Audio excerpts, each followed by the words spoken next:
Hello everyone, मैं शैलेंद्र का आपसे फिर से एक बार स्वागत करता हूं आपके अपने चैनल द भौतिक लवर्स में। हम लोगों ने शुरू करी थी सीरीज बाल की खाल। मेरे तो बाल खैर उड़ गए थोड़ी देर के लिए, कुछ वक्त के लिए, पर हम लोगों की सीरीज चालू रहेगी बाल की खाल सीरीज। हम लोगों का चल रहा था कैटेनरी वाला पार्ट। कैटेनरी के क्वेश्चंस हम लोगों ने किए थे, सिचुएशंस हम लोगों ने देखी थी। इसके आगे का पार्ट है रोप से रिलेटेड। अगर कोई रोप दी हुई है यहाँ पर, आपको कहीं पर लटका के रखी हुई है, लटका के नहीं रखी हुई है, तो उस रिलेटेड क्या क्या सिचुएशंस हम लोग देख सकते हैं, वो हमें आज स्टडी करना है। चलो देखते हैं फिर सवाल यह है कि एक हेवी चेन दी हुई, रोप चेन जो भी हो, एक हेवी चेन दी हुई है जो रुकी हुई है, it is at rest. Obviously if it is at rest, friction must be there.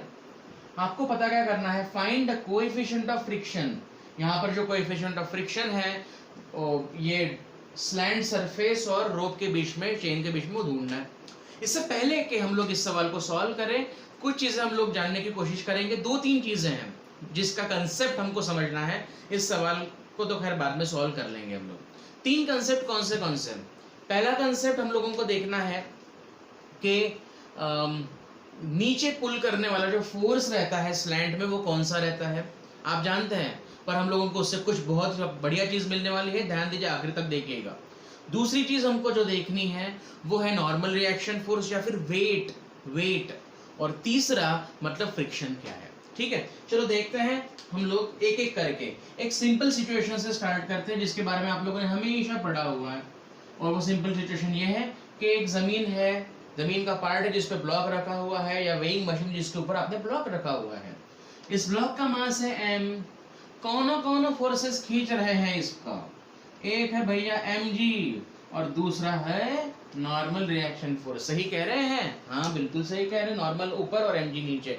मैंने आपको पूछा कि बताइए इसको नीचे खींचने वाला फोर्स कौन सा, नॉर्मल कौन सा, तो वजन कितना, वजन कौन बताता है भाई? Normal reaction force. तो अगर मैं 50 किलोग्राम का हूँ, एग्जांपल के तौर पे बोल रहा हूँ, तो 500 न्यूटन का मेरा mg हुआ, तो मेरे पे जो वजन है, वेइंग मशीन जो बताएगी मेरा वजन, वो 500 न्यूटन बताएगी। बराबर है? Very simple. आगे बढ़ते फटाक से। अब वही सिचुएशन में, वही डब्बा को मैं स्लैंट पे रख देता हूँ, एंगल थीटा पे।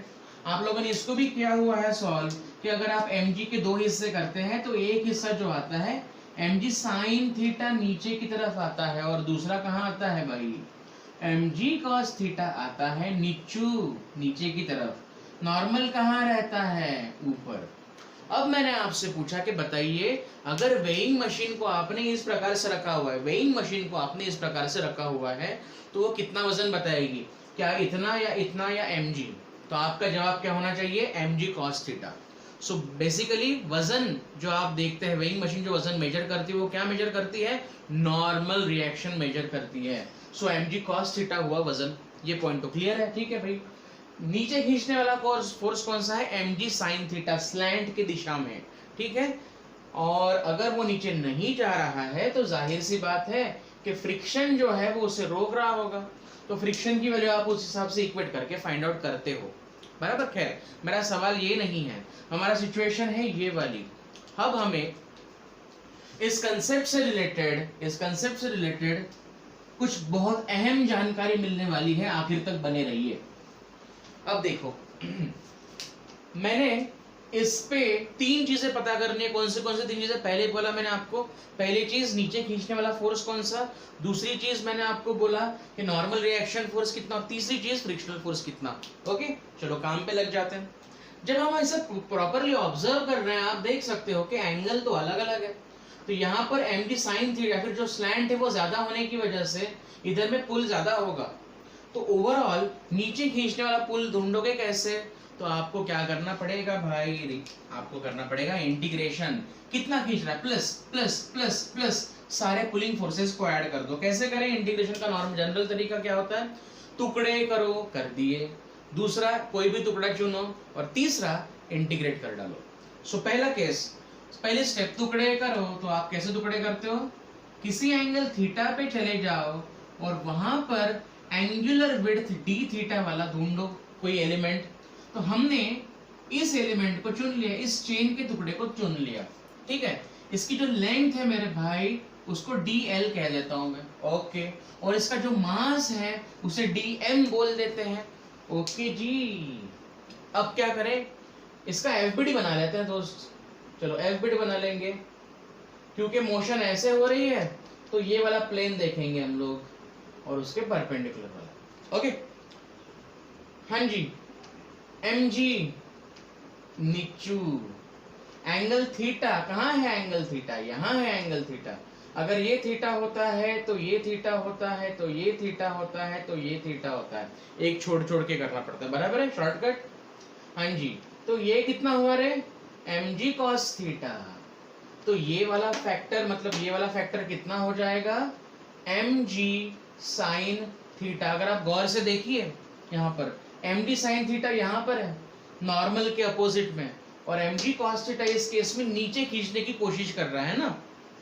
ओके तो ओवरऑल देखिए, अभी यहाँ पर एम जी साइन थीटा इधर पर, इसमें जो नॉर्मल रिएक्शन फोर्स है उस स्लैंट के द्वारा वो रहने वाला है ऊपर, तो ये रहा भाई normal.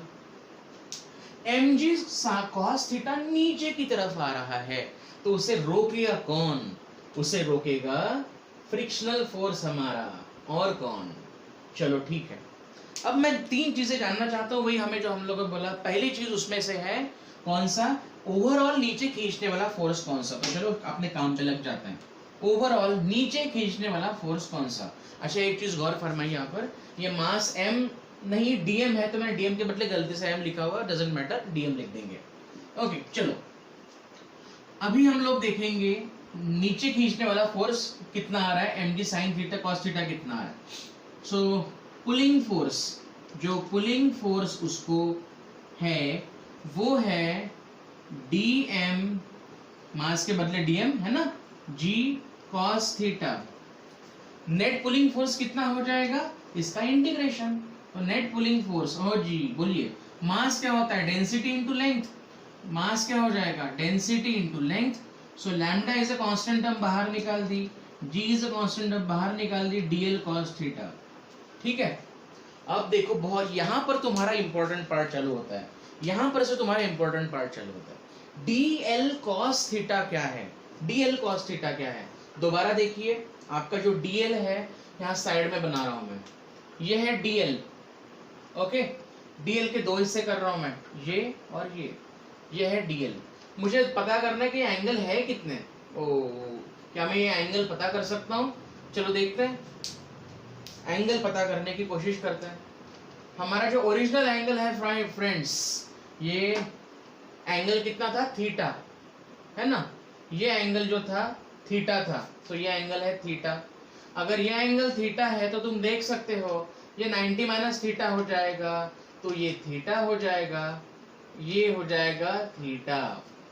So now again you can say over here that this length is dl, this angle is theta, this is dl sin theta, and this one is what, this is dl cos theta। yes, अब आसानी से आपको आ जाएगा, integration of dl cos theta क्या होता है, जब आप सारे के सारे वर्टिकल कंपोनेंट्स ऐड करोगे तो कौन सी हाइट आएगी, इसका वर्टिकल प्लस इसका प्लस इसका plus plus plus plus plus, कितनी height I, h I.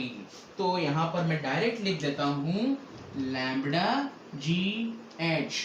an important result you are getting over here, what is the pulling force, it is lambda into g into vertical distance, vertical distance।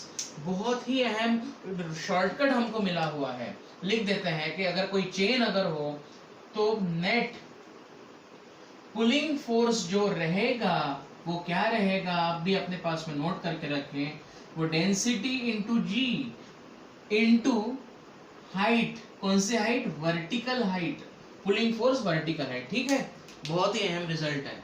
अब दूसरा part, मुझे net pulling force तो मिल गया, shortcut ढूंढ लिया हमने, अब मुझे देखना है कि नेट नॉर्मल रिएक्शन फोर्स कितना रहेगा।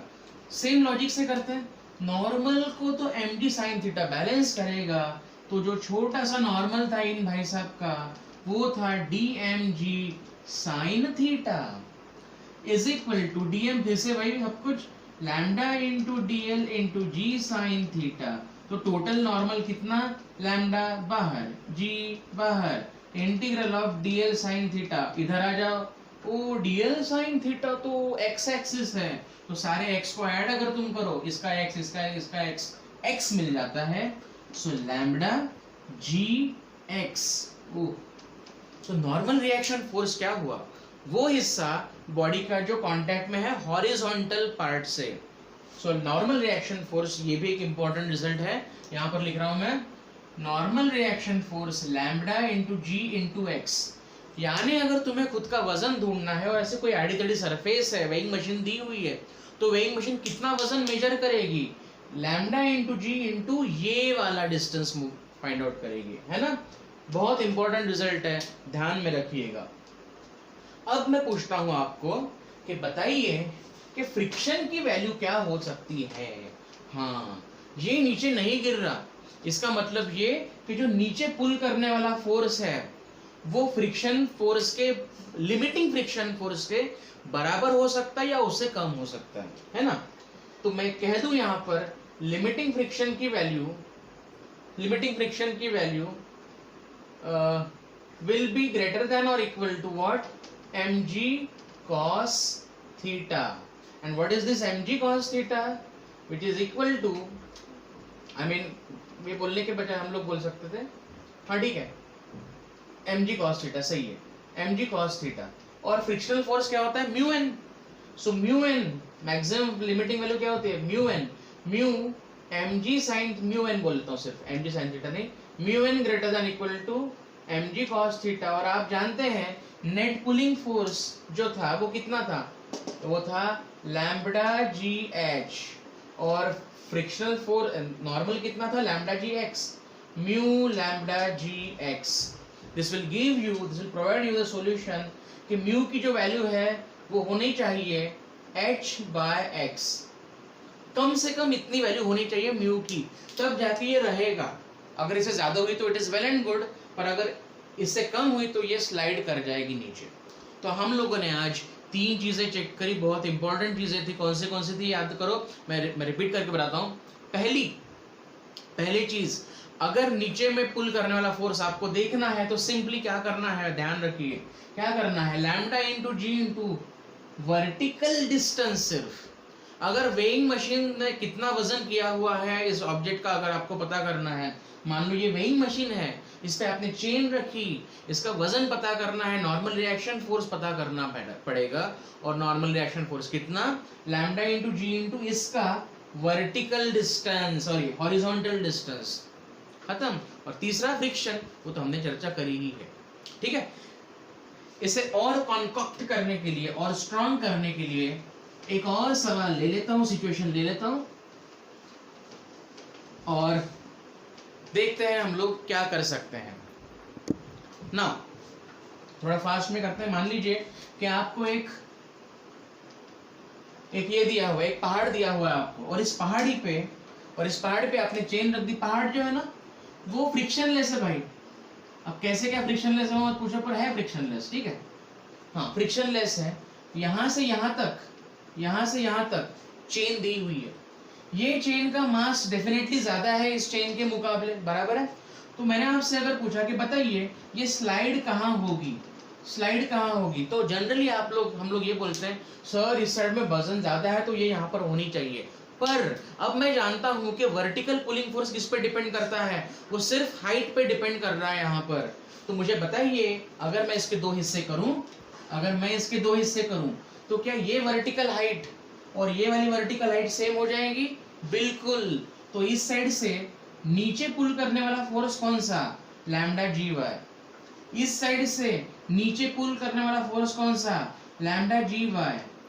तो ये तो ऐसी सिचुएशन हो गई जिसमें एक पुल्ली है और 2 सेम मासेस के ऑब्जेक्ट रखे हुए, तो वो एक्सेलरेट करेगा क्या, नहीं करेगा। तो क्या ये चेन मूव करेगी, नहीं करने वाली। An important result. I hope you got my point, what I wanted to say here. So अगर आपको ठीक लगा हो तो लाइक और सब्सक्राइब जरूर करिए, अपने दोस्तों में स्प्रेड करिए। I will come with some awesome questions, awesome situations जो आपको आगे बढ़ाने में जरूर मदद करेंगी। So do like and subscribe my channel the Bhautik lovers. Have a good day all friends, bye.